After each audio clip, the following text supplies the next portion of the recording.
to the End Time Truth Television, the channel for the lovers of truth, for the truth of the end time. So if you are a lover of truth, give us a subscription and God bless you. Shalom.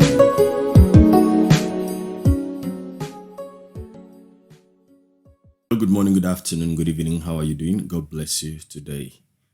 A pastor in Living Faith Church, aka Winners Chapel, has dragged the general overseer and the founder of the church, Bishop David Oyedepo, to court over illegal termination of appointments. I'm reading this from Sahara Report. I've seen this news before, but saying it again, I deem it necessary, to get you informed. I think this is the second time we're having a high-profile dismissal in the Winners Chapel. The last time that about 40 persons appointment were terminated, including taking their residential areas from them almost immediately, came up, I think, last year. And I gave my opinion on that anyway. And my opinion was very, very different from that of the rest of others, and including maybe you as well. So, but I'm just going to report this and then have you informed. You can, decide on what you think about it. The report has it that a senior pastor of the Living Faith Church, also known as Winners Chapel, Calabar, Dominic Essang Winner, has sued the church for its founder, David Oyedepo, for alleged unlawful termination of his appointment. The pastor, in an interview in Calabar, Cross River State, alleged that the cabal in the church has been persecuting, maltreating, and frustrating him. Although he spent 2 decades in the church and now had 6 branches under him, so we now have cabals in the church. Well, I'm not disputing this because, I keep telling you the truth that sometimes a system might be put in place by the founder of the organization. For instance, it doesn't necessarily have to be a church for abuse to set in.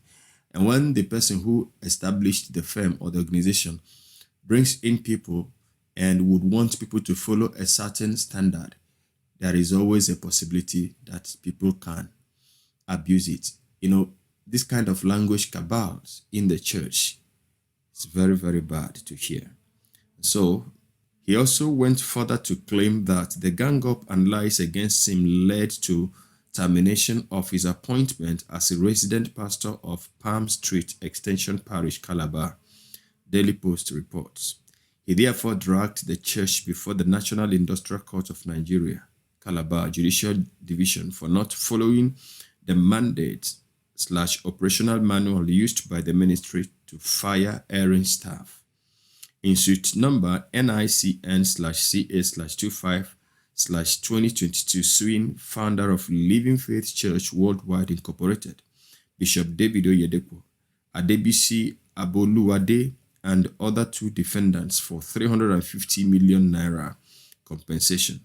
The dismissed pastor, a maths statistics graduate of the University of Calabar, said he was bitter not because he has been sacked, but because it did not follow due process of the church. Essang was sad that the effort to let the general overseer of the ministry, Dr. David Oyedepo, wade into the matter was highly frustrated by the cabals. Essang said, "I was a member of that church for over a decade before training to become a pastor.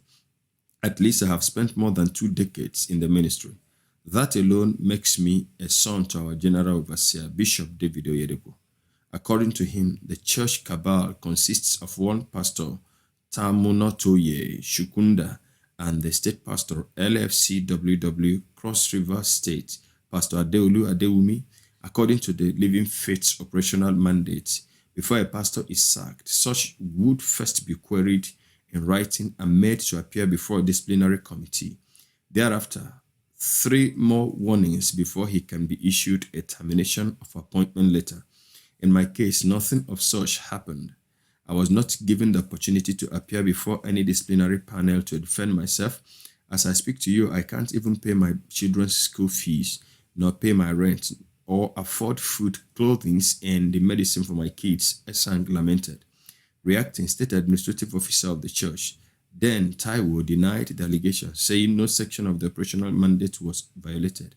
The matter comes up for hearing at the National Industrial Court on 25th of October 2022. In as much as I said that I don't want to give any opinion here, but on this case, I think I actually empathize with the man. Having spent, I don't know how old he is, but having spent more than 2 decades, that is close to 30 years in an establishment, and probably started working for them for pay, and then eventually the termination happens this way. It is very, very sad. I wouldn't know what he did anyway, because it is his own side of the story that we have heard now. And it is also very important that we know here that it wasn't Bishop David Oyedepo that sacked him. In fact, Bishop David Oyedepo may not even know about it. In one other report that I read, he himself said that the reason why he took them to court and added the name of David Oyedepo to it was because he wanted to get the attention of the general overseer. And this is one of the things as well that I really do not know how to handle, when it comes to big organizations and big churches like this. If a pastor that has spent more than 2 decades in the church could not easily assess the general overseer, of the church, of the ministry where he works, it is sad. I must be sincere with you. It is sad.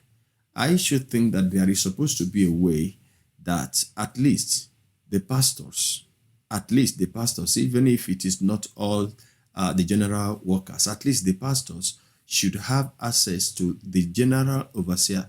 He is their overseer, right? He's the overseer. He's their leader. That is why he is the general overseer, because they themselves have been made overseers, in some level and in some quarters. And the pastor who had 6 branches under him is no longer, a mean man in the ministry. But just like he alleged that the cabals frustrated his effort to talk to the general overseer, and if he had been allowed to see the general overseer, probably it may not have gotten to the point where it got to. And even if he was going to be sacked, I think that there should be some kind of considerations, to be looked into.